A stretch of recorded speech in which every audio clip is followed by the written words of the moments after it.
everybody. She's Mackenzie. He's John. I'm Frank, and we're here as always to talk about the late pick five Saturday at Laurel Park. Starting in race five, the five race sequence has a 12% takeout, 50-cent minimum. Pretty fun wager and a chance to need a wheelbarrow to get your money home if you hit it. So we'll try and see if we can give you a chance to do that right here, right now. And John, I want to start with you in here as we look at race five, maiden 12-5. It's kind of a more interesting race than sometimes these are, but you're going right to a single to start the sequence off.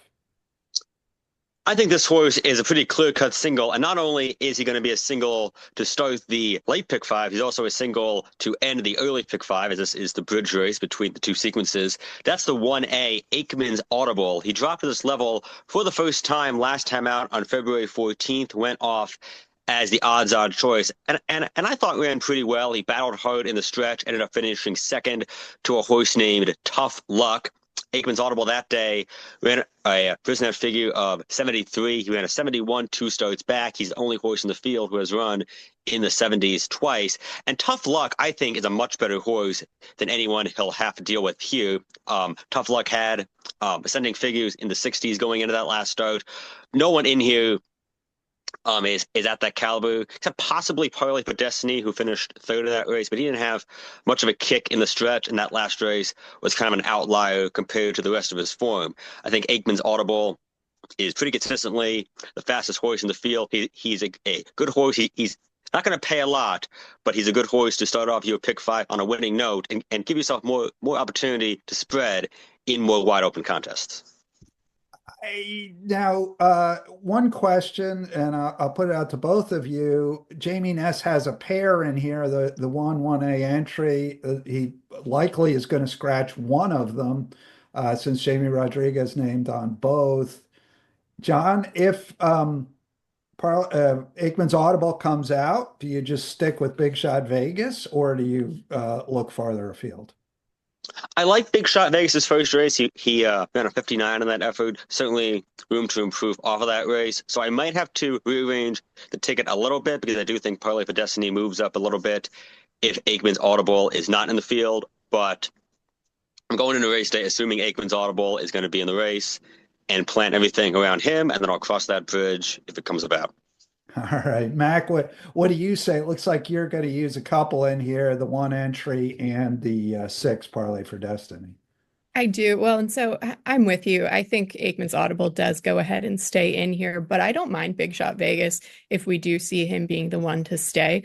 I felt like when we saw him back on the third, he just was a step slow from the gate, maybe a little unsuspecting. He looked pretty good into the first turn, but had that, just getting in tight along the rail and shuffled back. And I felt like he did quite a bit of running on the backside. So stayed on in the turn and just never really took a breath there. So, I give him a little bit more credit. He made some progress on the outside. He did pass some horses.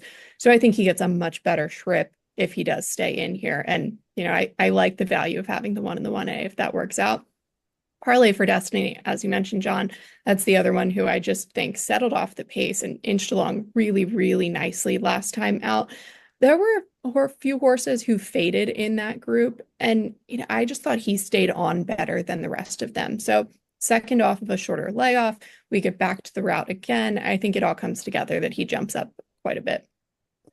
Yeah, I will say I like Big Shot Vegas's debut. It's I think kind of sneaky good because he was basically throttled back for about a 16th of a mile. It was quite a while. He was just stuck behind horses, made a nice little middle move, then was out of gas. Not surprised by that. Second time out, he's got every right to step forward.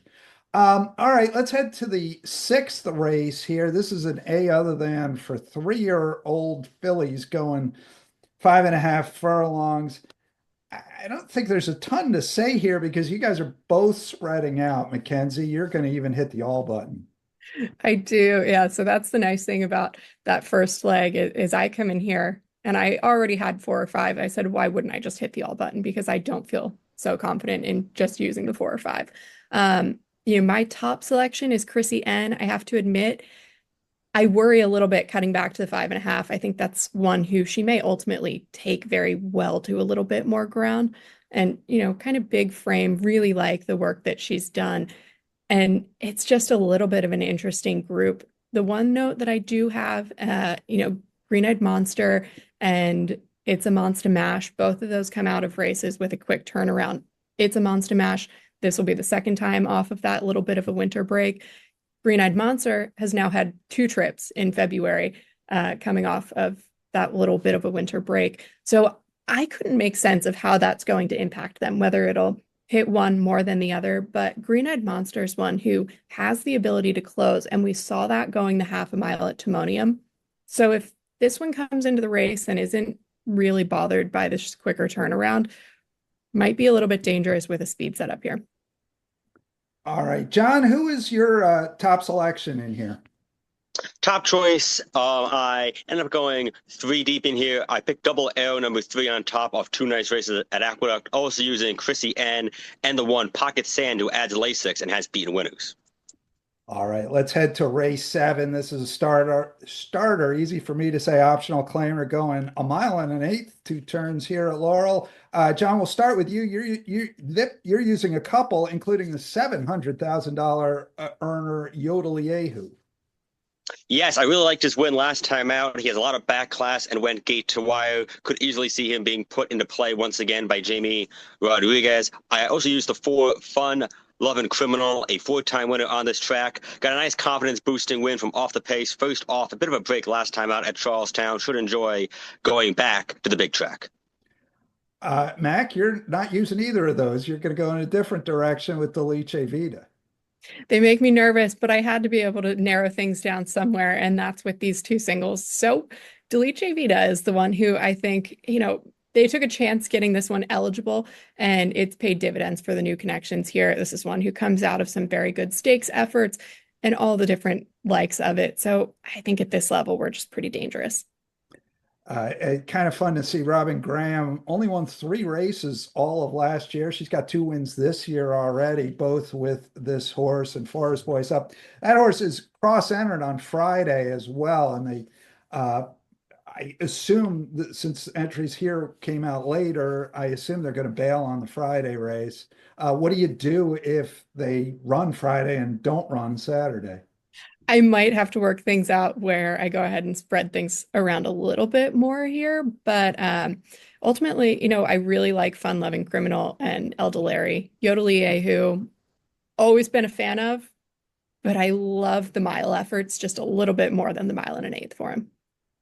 All right, let's head to race 8. This is nay other than going 6 furlongs. And we talked about this horse off air. And John, Exploration is a horse that won very impressively, the 5 horse here that you're both using, very impressively to break his maiden at Aqueduct, but now comes to Laurel for the A other than condition when he won at Aqueduct, like he could win that race at Aqueduct. Why do you think he's here?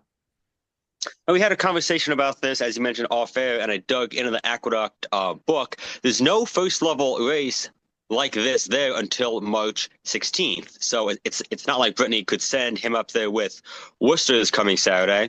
So she'd have to make a separate trip for him. And I guess she figured if he's already stabled here, it's better to stay home and try to clear that condition rather than having to wait 2 weeks while he's fresh now and send him back up. As you mentioned, he did look very sharp in that victory, pressed the pace 3 wide, won by 6 lengths, also ran big first off a long layoff 3 starts ago at Parks. Sheldon Russell actually made 2 separate trips out of town to ride this horse. That kind of tells you what the barn thinks about him. He's not riding him today. He is riding Worcester in the stymie, but Jevion Toledo picks up the mount. This one has a very high ceiling. You're not going to get much of a price. He's 7-5 on the morning line, could end up going off lower than that, but he's definitely a must use for me. I also used the 3 Beaver State and the 4 Swifty Devil, both of whom lost to the very promising St. Jude last time out at this level. Mac, you like Exploration enough, you're going to go ahead and single. I do. I think that Park's effort was actually pretty impressive, and that's what really made me understand that mile effort up at Aqueduct to follow up. But cutting back makes perfect sense. This one's shown the ability, and I give him a little bit of credit, and I don't mind drawing a line through that one, just kind of flattening trip at the mile. All right, that is a lot of love for exploration. John going 3 deep, Matt going a single. We head to the nightcap. The 12.5 never win two, going a mile and 16th. And both of you are going 4 wide, and both of you are going on the same 4 horses, 2, 4, 6, and 7. Tell me what the thought process is here, Mac. I have to be honest, I go back and forth on how the order will come up at the end. Maybe I worry a little bit about Storm Creed, but I think these four have been consistent, especially at this level. Just makes a ton of sense. I think La Chica for Tequila should just get a really nice closing setup here. Quick Way is one who I think is a little bit sneaky. I hope we might get a little bit more value for. Has a half sibling who notched the maiden win first time stretching out to that mile and a 16th distance. And so this one we saw cut back to the mile last time out. Hasn't necessarily had the right trip, but has made nice progressions through it. So I think we're going to see a bigger step forward getting to the mile and 16th again. Yeah, La Chica for Tequila was well beaten, but actually only a couple lengths out of second in that last start behind a 3-5 runaway winner for Jamie Ness. John, who's your top choice in here? I picked number 6, a lot of moxie at 8-1 on the morning line. Thought this one ran well 2 starts back with somewhat pace compromised, got involved in a very destructive pace last time out and flattened out badly. She's definitely a lot better than that race. I hope that last race kind of throws bettors off the scent and drives up her price. I think she'll have a much easier time on the front end this time and could cap off the pick 5 at a good number. We like capping off the pick 5 at a good number. John, any final thoughts on the late pick 5 at Laurel? Well, my ticket does rest around Aikman's Audible. Think if we can get that big favorite home, we'll be in good shape the rest of the way. And Exploration, if he wins, I'll be happy, of course. But if I can beat him with my other 2, it could also drive up the price of that pick 5 quite a bit. Yeah, I would think so. Mac, final thoughts? I have to say I'm a little worried about Beaver State in that feature race there. I really like that one. So depending on scratches in the first leg, I might go ahead and change things up and use him there as well. All right. You got to be light on your feet when you're playing live racing, and scratches or you learn something about the track, you gotta go ahead and make an audible, so to speak. Mm-hmm. All right, that's going to do it here for us. Late pick 5 at Laurel on Saturday starts in race 5, races 5 through 9. And I've got a couple of playable tickets from John and Mackenzie. And good luck, everybody.